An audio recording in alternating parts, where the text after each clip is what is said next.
ایک دفعہ ایک مسلمان یہودی کے گھر مہمان بن کر ٹھہرا۔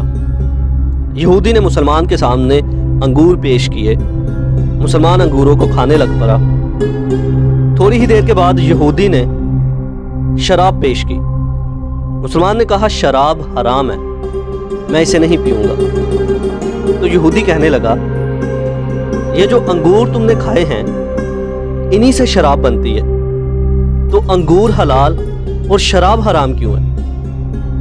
مسلمان نے کہا تمہاری اہلیہ گھر پر ہے، تمہاری بیوی گھر پر ہے؟ وہ کہنے لگا ہاں۔ کہتا اسے بلاؤ۔ اس کی بیوی سامنے آئی۔ مسلمان کہنے لگا آپ کی کوئی اولاد بھی ہوگی؟ یہودی کہنے لگا ہاں میری بیٹی ہے۔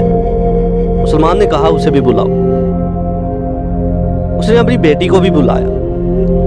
اس کی بیوی اور اس کی بیٹی دونوں اس کے سامنے کھڑی تھی۔ مسلمان کہنے لگا یہ تمہاری بیوی تم پر حلال ہے، تمہاری بیوی سے ہی تمہاری بیٹی ہوئی ہے، تو یہ تمہاری بیٹی تم پہ حرام کیوں ہے؟ یہودی کہنے لگا میں سمجھ گیا تمہاری بات۔ اسی وقت یہودی نے کلمہ پڑھا اور مسلمان ہو گیا۔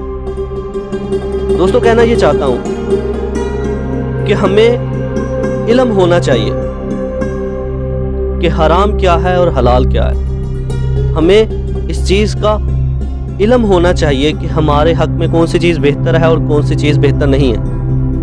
اللہ پاک مجھے آپ کو عمل کی توفیق عطا فرمائے، آمین۔